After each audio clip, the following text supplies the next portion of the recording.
Halo,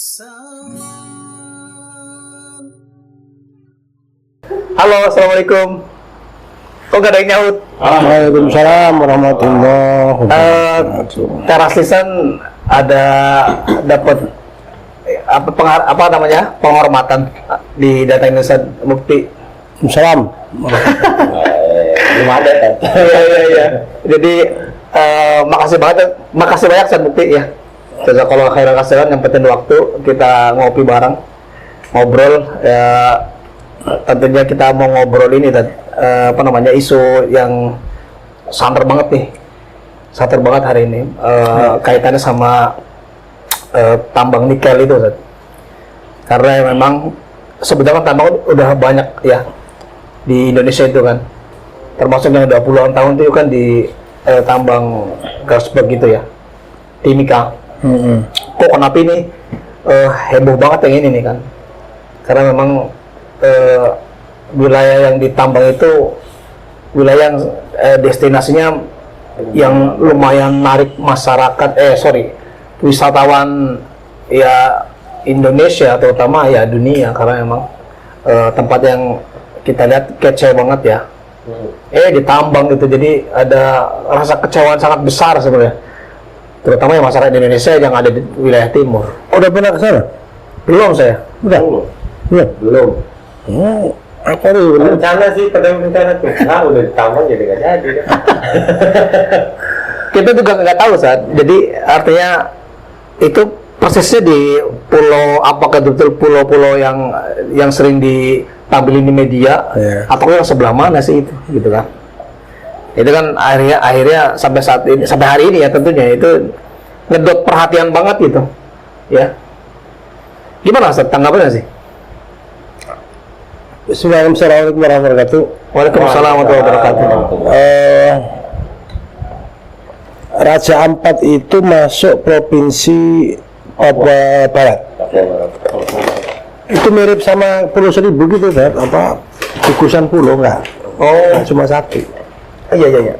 Pulau Karang, Pulau itu ya kayak gunung kecil-kecil tapi menebar gitu ya. Nah, ada 4 yang gede. Kayak rajanya gitu. Jadi makanya sebut Raja Ampat ya, itu. Oh, Raja Ampat. Itu ada filosofinya gitu. Empat Ya. Apa filosofinya atau pokoknya ya yang kalau dibaca ya, teman-teman tuh menggambarkan tentang filosofi Raja Ampat. Memang sejak dari dulu Raja Ampat itu terlindungi. Raja Ampat itu zaman dulu masuk wilayah Kesultanan Tidore. Islam. Iya. Oh ya? Iya. Kalau tahu kan itu Surprise ini. surprise. Jadi pada masa itu sampai kemudian masa penjajahan pun itu masih terjaga. Jadi di tangan Kesultanan Tidore ya aman tentram ya, penyebaran itu karena dakwah saja kan. Dan itu bagian dari Kesultanan Tidore, jadi banyak umat Islam di Raja Ampat itu. Jadi penduduknya ada. Berarti ada yang bilang dulu kekuasaan Islam dari Maroko, benar itu kayak. Termasuk yang ini. Benar. Makanya di sana mungkin nggak ketahuan, nggak ada orang pakai ketika, kayaknya nggak ada. Dulu ya. Iya, udah Islam duluan kan. Justru hal ini yang koteka dilestarikan ya. Tapi di pedalaman nggak ada. Iya. Nah,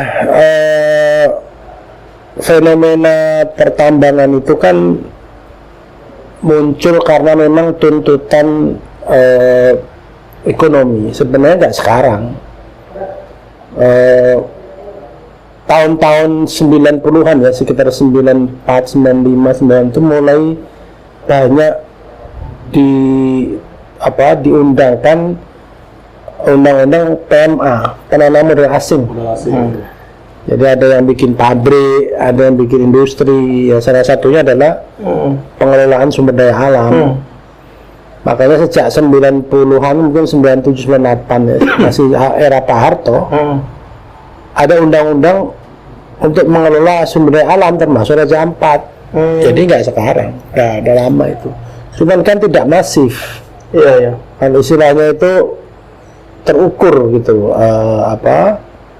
Kalau dulu mengundangkan sesuatu, membolehkan sesuatu itu ada ukurannya gitu. Ukuran konservasi, ukuran cagar alam, ukuran polusi segala macam gitu. Jadi nggak merusak gitu. Indonesia ini adalah nomor 1 produsen nikel termasuk potensinya.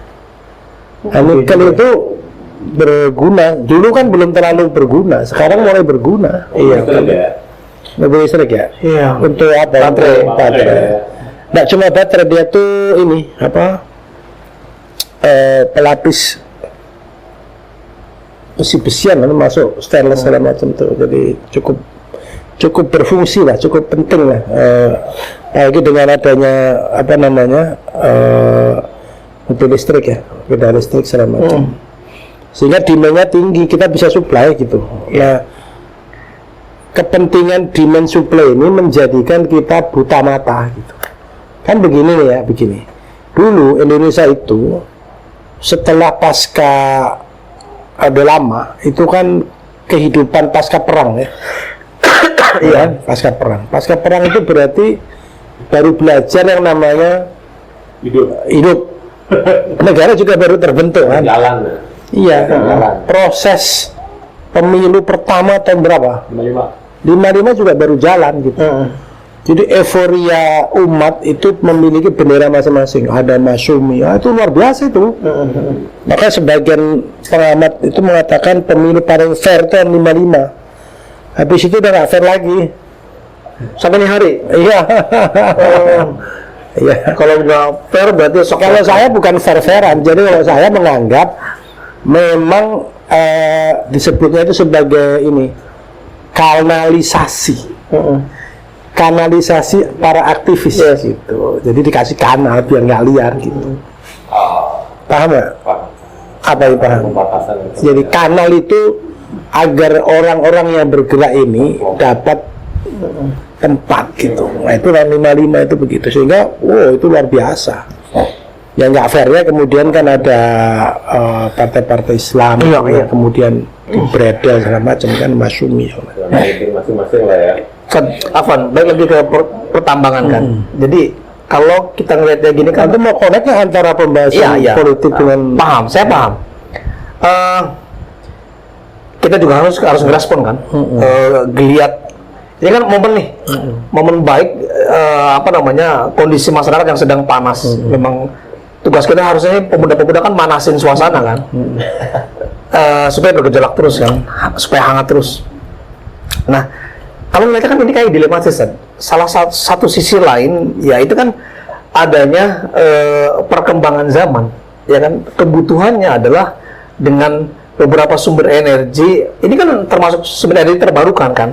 Karena supaya ganti makanya saya mau jelaskan nyambung tadi. Coba. Kita belajar bernegara, belajar berpolitik, kemudian ketika berpolitik, berekonomi, lalu muncullah kemudian penataan negara. Negara ini perlu ditata. Ketika sebelum ditemukan dengan periode minyak gitu. Masa Orde Baru itu tiba-tiba dapat periode minyak. Periode minyak itu ditemukannya tambang minyak, pengeboran minyak, muncul Pertamina. Pembiayaan pembangunan itu dari situ dia, dari Pertamina. Itu luar biasa itu. Orde Baru dengan perencanaannya pembangunan ada pelita kan, ada pelita 1, 2, 3, 4, 5 kan gitu. Dan itu masif, pembangunannya masif. Pak Harusut Bapak pembangunannya karena waktu itu memang ada dana, ada rencana. Yang dipilih itu juga orang-orang ekonom hebat itu waktu itu. Cuman kan ya itulah. Nah, masa-masa itu muncul kemudian perkayuan, ya kan, emas. Nah, tambang-tambang batu bara itu kekinian aja tuh, termasuk tambang nikel. Ketika kemudian minyak bumi mulai mengalami kemerosotan kan gitu. Ya harga, ya kapasitas produksi. Jadi Indonesia ini dari dulu ya, dari dulu maksudnya masa ini saya coba ini ya apa mengcopy kalimatnya siapa tuh Gubernur Jawa Barat sekarang tuh ya, KDM ya, Deddy Minardi. Deddy Minardi. Amin. Diaminin kan nih. KDM ngasih ini, saya nggak mau mempopulerkan dulu, tapi ada kalimat yang saya catat itu. Zaman Belanda, mereka itu membiayai pembangunan melalui teh, melalui kayu kopi, melalui kayu gaharu, pokoknya Dari alam. dari alam. Tapi yang betul-betul apa namanya nggak merusak alam gitu. Meskipun teh mungkin juga merusak alam ya, waktu itu kan nanam di pepohonan Ya, bukan hutan-hutan lah ya. Iya. Mereka bisa bangun segala macam. Nah, lalu masa-masa kita mungkin teknologinya, mungkin pengetahuannya nggak ada, masuklah ke galian ini ya, mulai dari minyak bumi, lalu kemudian tambang, sampai sekarang. Barulah kemudian kita bicara stok apa namanya ketersediaan apalagi yang mau dihantam kan begitu. Karena kan pembangunan sudah langsung manusia bertambah, pembangunan terusan gitu. Artinya kita ini sebagai bangsa itu nggak beranjak gitu, cuma bisa berharap dari alam gitu, ngerti nggak maksudnya? Tidak berharap dari kemampuan manusia.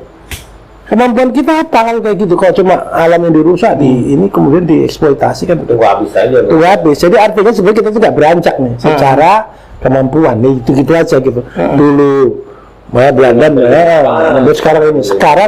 Era sekarang dengan munculnya energi listrik, kemudian juga apa namanya segala macam, muncullah kebutuhan tambang nikel kan gitu. Barulah kemudian dicari kebetulan di sana ada tambang nikel, dan memang perut bumi Indonesia ini apa aja ada, itu masalahnya. Kebetulan nikel kita itu paling bagus kualitasnya. Selain di Maluku, ternyata di Raja Ampat ini yang ditemukan gitu. Jadi sejak tahun 98 sudah ada itu mapping itu. Nah kemudian ini saya mau mencoba mengelaborasi. Jadi apa namanya kemampuan kita memproduksi itu kelihatannya juga mulai naik gitu. Jadi demand tinggi, ada kebutuhan, ada kemampuan mengeksploitasi, ya sudah. Artinya berarti kepentingan pembiayaan negara ya dalam hal ini apa namanya APBN. Kalau untuk APBN lah ya, itu lebih utama dibanding dengan apa yang disebut dengan kerusakan lingkungan gitu. Jadi laju kepentingan ini lebih utama sekarang berarti. Ya udah, ini second priority ini berarti. Kalau bicara apakah nanti bakal ada dampak, ya pasti ada dampak lah. Kan 30-40 km dari titik penambangan. Ya laut siapa yang tahu sih? Pernah ke laut nggak ya? Pernah ya. Mana? Pulau Seribu. Pulau Seribu. Tapi kan ini Ustaz, isu yang diangkat itu yang nambang orangnya itu aja.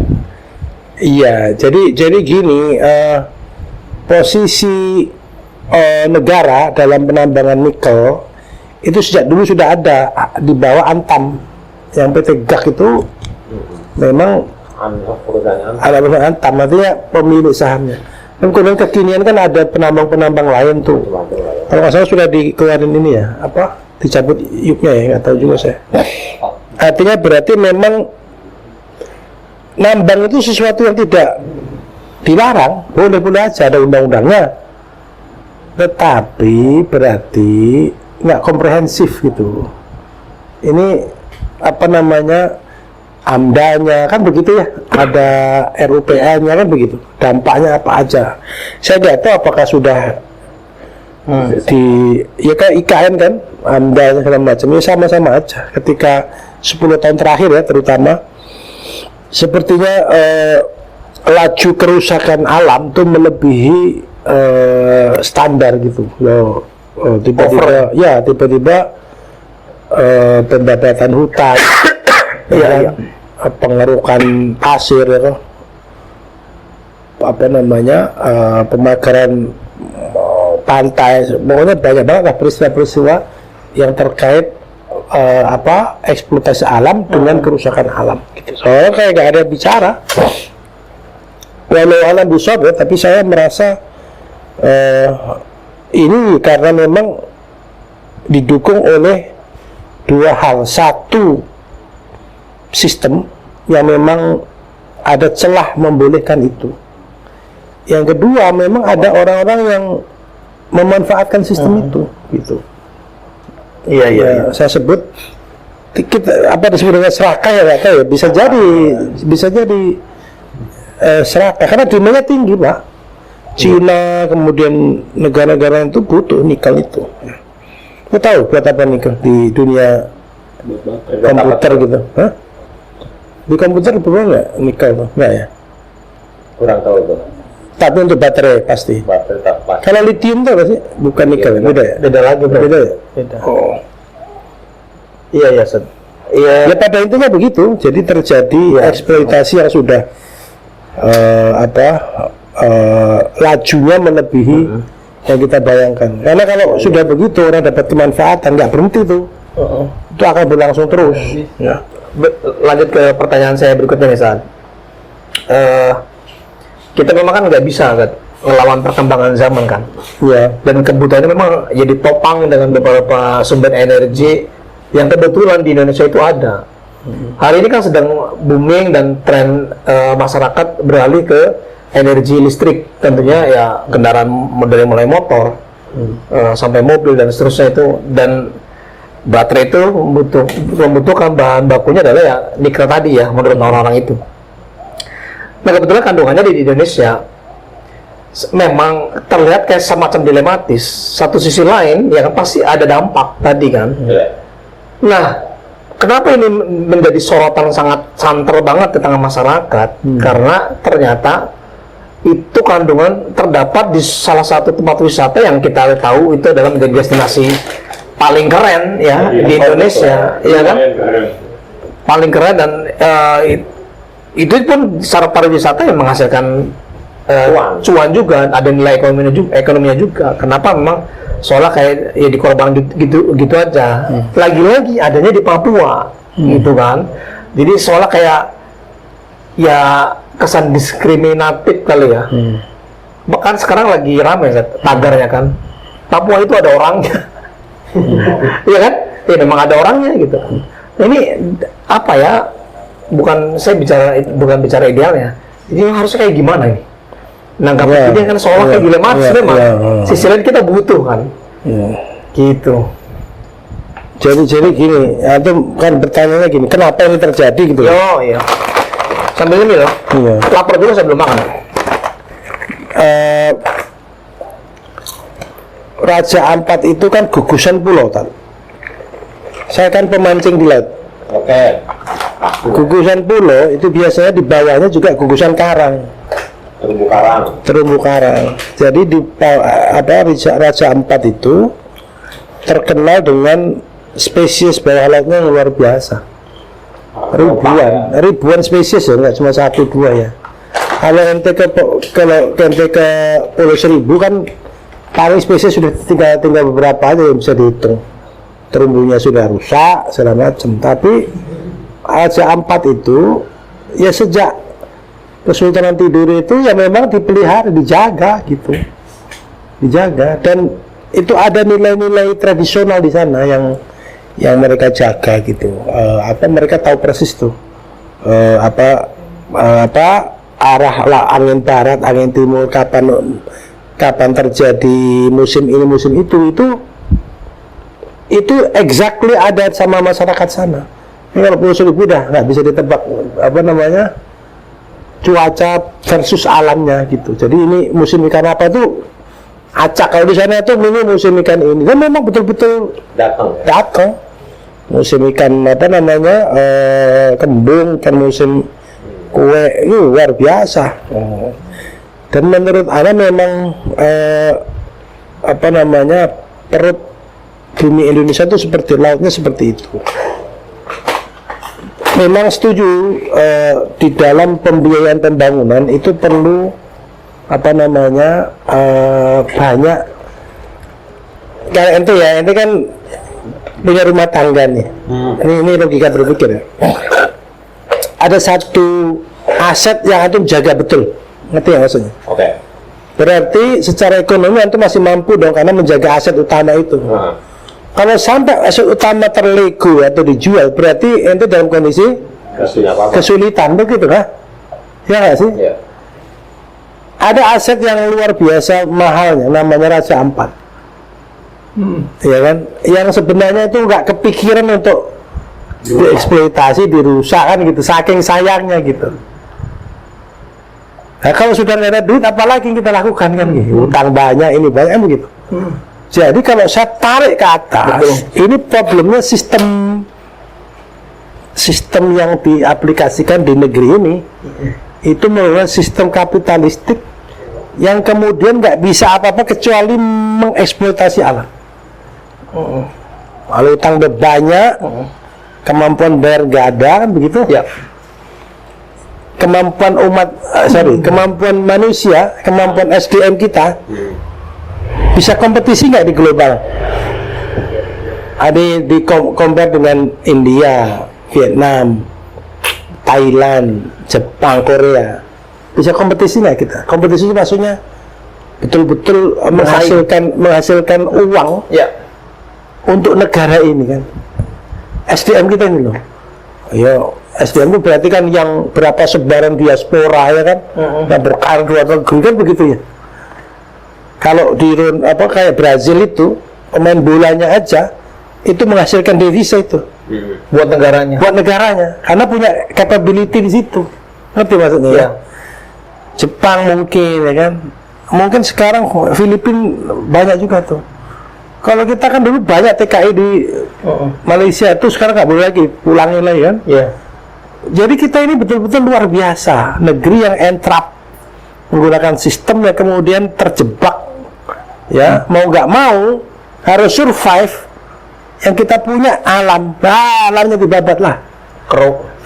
Berarti ada dua ya, sistem sama SDM-nya. SDM. Nah SDM-nya ini ya memang masa sekarang ya begini gitu. Iya. Itu nggak ada pilihan tuh Pak. Kalau mau negeri ini survive, yang nggak ada pilihan lain ya. Yang bisa kita embat dan tidak protes tuh alam.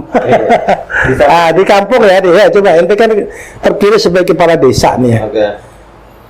Yang ada sungai yang indah, gunung yang indah, nggak ada pendapatan, masyarakatnya nggak ada kompetensi apa-apa segala macam ya. Ente tuh harus survive membangun desa kan begitu. Apa yang dilakukan? Galian C diembat. Ya enggak? Pohon-pohon ditumbangin, hutan babat, kan begitu. Yang paling mudah itu. Nah itu yang terjadi dengan kita ini, yang masih ada potensinya minyak, gas, batu bara, hutan dah duluan ya. Habis. Sekarang yang tinggal tuh nikel, emas, Papua tuh nggak akan berhenti tuh sampai kapan itu? Iya. Ketemu lagi sumber, bantai lagi, wow, habis tuh dah. Yaitu, Dan kita tidak punya suprastruktur sistem yang bisa menyelesaikan ini. Selama sistem kapitalistik ini berlangsung, dia akan gumbel gitu. Karena kita membangun negeri pasti menggunakan pajak, yang kedua menggunakan hutang luar negeri. Itu sudah sistem, nggak akan bisa tuh. Udah begitu terus menerus, tiap tahun begitu kan. Duit untuk bayar hutang berapa? Hutang lagi. Bunga. Nah, apa yang terjadi? Yang paling tidak protes, yang paling mudah adalah eksploitasi alam. Langsung dapat cash, jual das. Butuh uang ya. Butuh uang. Bukan butuh pokok ya. Iya, kebutuhan juga. Jadi akhirnya apa yang terjadi? Ini tanda kutip ya. Persetan dengan alam. Iya. Persetan dengan masyarakat, persetan juga dengan kondisi terumbu karang, ikan, sumber daya yang kaya. Makanya ketika kemudian dunia protes, karena itu termasuk bukan hanya wisata. Kalau wisata salah. Iya, Itu tuh pusat riset, UNESCO. riset apa namanya tentang alam ya. Nah sekarang lagi rame di Kalimantan kan, di Kalimantan itu ditemukan namanya retakan purba yang ratusan ribu tahun baru ketemu tuh dan menjadi heboh gitu. Nah ini yang Indonesia ini luar biasa sebenarnya kan gitu. Nah apa penyebabnya ya kan itu mau nanya itu pasti kan. Gini, saya kok makin dicerahkan, saya bukan malah makin tenang ini, Iya, malah makin ronta-ronta. iya. Saya butuh panadol, Ustaz. Tambah pusing, asli. Karena ini, Ustaz, kok complicated banget, Ustaz. Lagi-lagi Ustaz bukti tadi nyinggung soal sistemik. Jadi apa nih, Ustaz?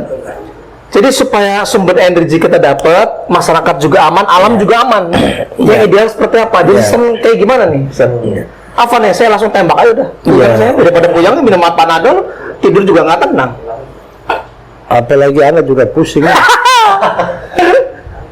Udah gitu suruh cari solusi. Nggak pusing pengen panik, saya tahu. Gini, maksudnya begini. Jadi begini. Kita kan beriman, itu beriman kan? Iya nggak sih? Enggak, Anda pasti nyembah berhala. Berhalanya dia berhalanya uang. Iya, dia penyembah uang dia. Penyembah uang. Gini, jadi dalam Al-Quran tuh ada istilah Allah menciptakan manusia itu sebagian dilebihkan dari yang lain. Jadi masunatullah orang itu punya kemampuan lebih, yang ini lebih jago, ini enggak, ini kaya, ini enggak, itu ternyata sunatullah. Yang si ini punya duit banyak, yang si ini enggak punya duit, si ini tenaganya besar, ini lebih lemah, itu ternyata sunatullah. Maka yang paling tepat adalah keberadaan kita ini harus saling menopang, jangan saling merasa memiliki segalanya. Gitu. Jadi disitulah Allah tuh memberikan apa namanya dalam tanda kutip itu ya wisdom lah ya, kasih sayangan Allah kepada manusia. Kalau dalam sistem kapitalis antara pemilik modal dan pekerja itu pasti dieksploitasi dan didolimi kan gitu. Dalam sosialis manusia tidak memiliki hak individu, dirampas hak individu.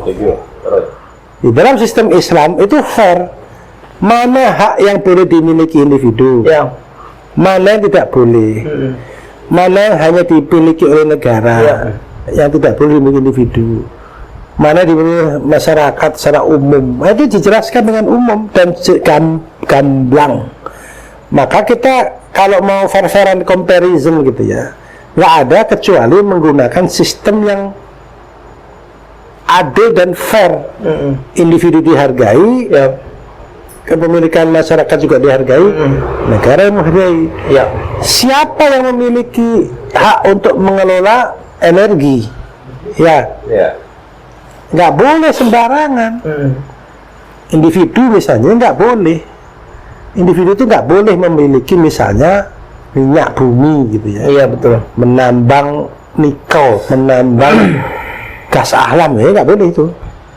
Kalau dia menemukan sebaiknya ya dia sampaikan kepada negara, lalu dieksploitasi untuk negara, dia diberikan imbalan secukupnya gitu. Nah pertanyaannya negara ini siapa begitu?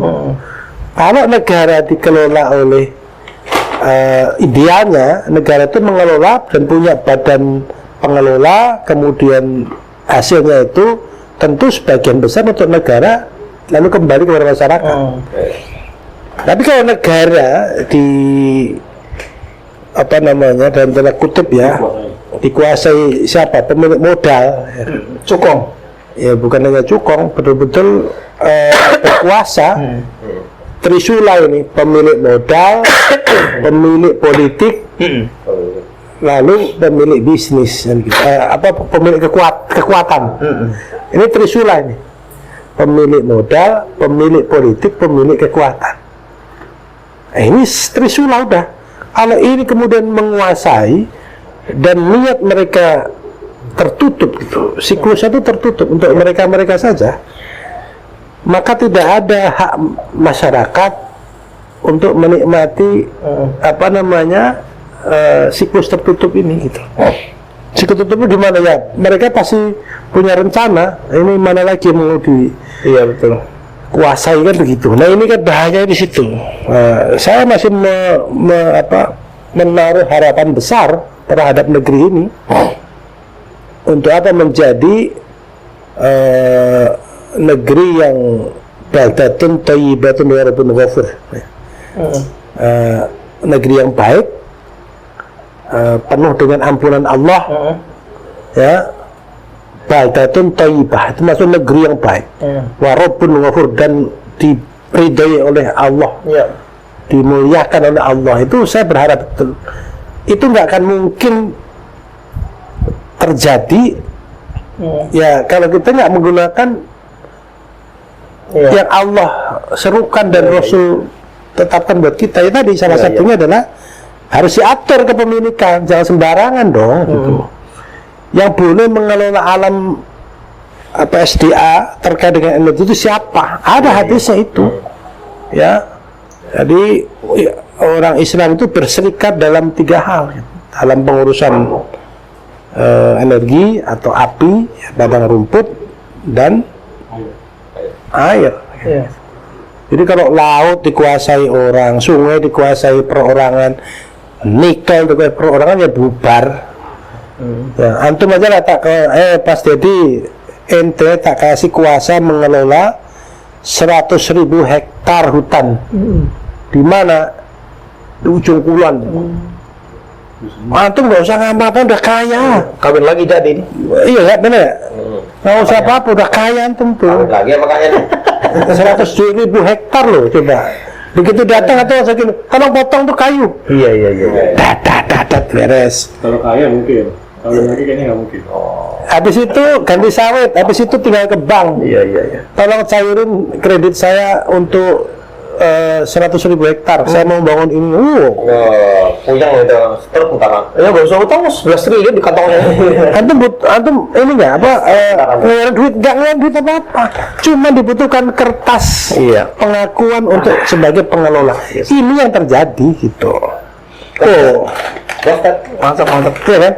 Cuma dapat kertas KTBLC itu bisa kaya raya. Saya ya bisa gitu. Oh, dikasih 1 juta hektar, Pak Mukti di ini aja 1 juta hektar, tolong dikelola. Wih, modal dari mana? Oh, ada siap, wise. Udah saya, masya Allah kan gitu. Tebang dulu pohon ya kan, jual dulu pohonnya, dapat duit. Habis itu jual tanahnya, uruk, keruk dalamnya, dapat emas, mantap udah, iya nggak? Iya, wah mantap itu. Habis itu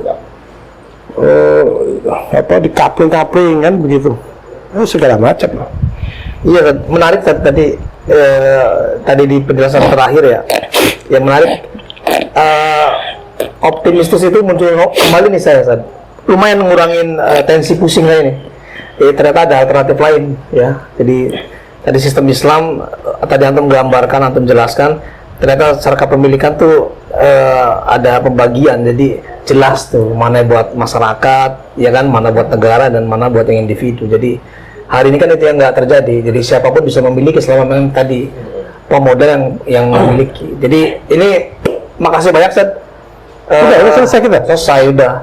Karena saya mau sampai saya belum istirahat 5 jam gitu. Saya makasih banyak. Ini tukang kopi juga saya udah mau tidur juga. Mau gulung tikar. Takut dong. Mau dedasar udah. Diaminin Mau tidur, ini udah jam malam. Jadi Ada satu pesan saya. Ya, silakan. Terakhir.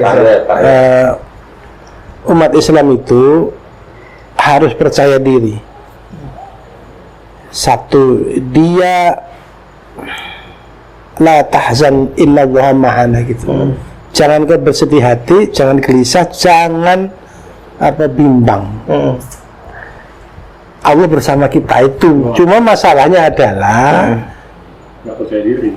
akidah kita ini dibenerin gitu. Kalau sudah memang Allah itu adalah walinya kita, ya kita serahkan urusan pada Allah, ya harus betul-betul diserahkan semuanya. Tetapi manusia punya kewajiban berikhtiar, ya kan? Harus naikkan derajat berpikir umat Islam, mau berubah, kemudian juga mendapatkan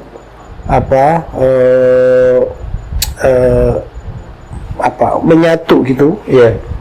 mau dipimpin dan mau berdakwah. Iya. Ya, dan berdakwahnya itu berdakwah yang memang real untuk kepentingan umat, dakwah pemikiran, dakwah politis, dakwah untuk menerapkan Islam kafah, bukan yang lain-lain. Kalau yang lain-lain, insya Allah nggak akan sampai itu. Yes. Oke. Bener nggak? Ya. Mau ikut juga? Insya Allah. Insya Allah. Dikit. Takbir. Allah Akbar. Cukup saja. Oke. Syukron Sobat Lisan. Assalamualaikum warahmatullahi wabarakatuh. Assalamualaikum warahmatullahi wabarakatuh.